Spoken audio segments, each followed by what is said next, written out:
I'm on the edge of the Erawan National Park. We're going to go into the jungle and see what's happening out there. Hopefully we'll see some elephants. Otherwise we'll go and study the ecology of elephants. This is part of the Western Forest Complex, which includes 11 national parks and 6 wildlife sanctuaries. Let's go and check it out. Before plunging into the forest, however, there are certain ground rules to be observed, as Wild Watch guide Neil Chalice explains. As you can see from your feet, we have leeches in this area. Not a great number of leeches, but during the wet season there are leeches around, but these leech stocks will protect you in most cases. And so the intrepid team set off, and it wasn't long before we had our first encounter with a rather dubious-looking piece of the local flora. Well, try eating it and seeing how it goes. Can we eat it? I wouldn't if I was you. However, our second encounter was of a more pleasant kind. And this is the wild version of eggplant, which is the ingredients used in green curry, a Thai curry. Then came our close encounter of the third kind. And it's almost impossible to open him up, and he's looks like a little alien, almost plastic. Isn't that pretty? Isn't that a plastic feel to it. You'd be hard pressed to engineer something better than that. You know, I reckon there is no designer in the human species who's ever outdone what's already in nature. Then at last, it looked as though we were going to hit the big time. This is an actual elephant trail. Most of the trails in the Erawan National Park were actually blazed by elephants, although these days cattle is also illegally herded through here. There are roughly 1,500 elephants in the wild in Thailand at the moment, and of these, about 20 are right here in the Erawan National Park. With all of those details in mind, if everyone can just, on our way up to the base camp, keep your eyes out for clear elephant tracks. They may not be this big. I think there's certainly some smaller ones as well. And we'll try and get all the measurements we can and start to build a little bit of a database that we can compare individuals and start to learn a little bit more about elephants in this valley. Then the jackpot.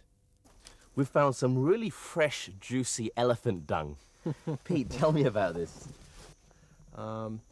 When the dung is in good shape, and this looks like we probably could do it, we're trying to even get a measurement of how big the dung is so that we can relate that to the elephants in the area.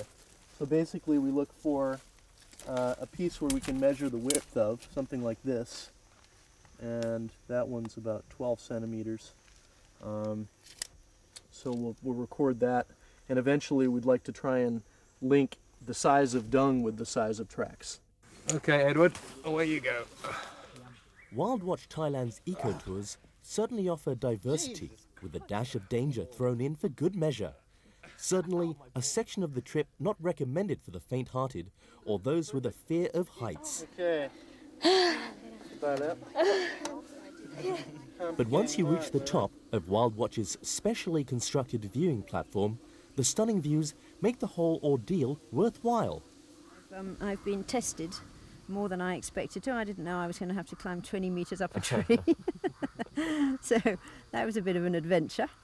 What do you think was the best aspect of this trip?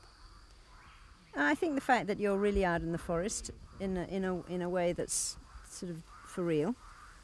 And I think it's fun also. It's been fun learning stuff as you go along, being you know, stuff pointed out and highlighted, and in a way that you wouldn't learn any of that if you were just out by yourself.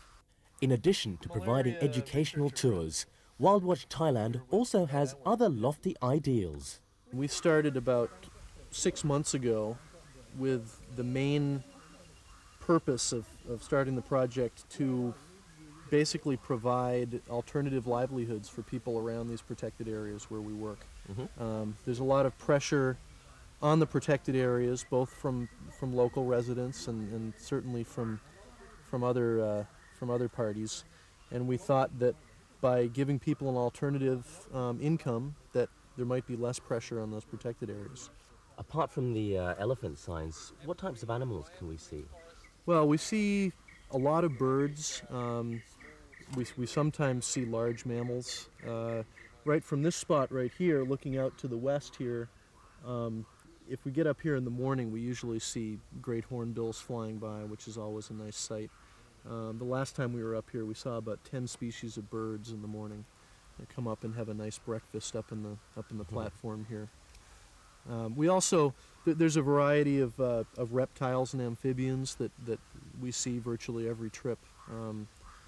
Certainly the Bengal monitors, some of the larger reptiles.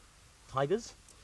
We haven't seen any tigers up close, but we have found tiger sign in Erawan about several months ago, and that was a significant find because prior to that, people had questioned whether tigers still came into Erawan. But it looks like not only are they present here, but they're actually breeding. We found sign of both a female and cubs as well. WildWatch offers 2-week expeditions as well as day trips.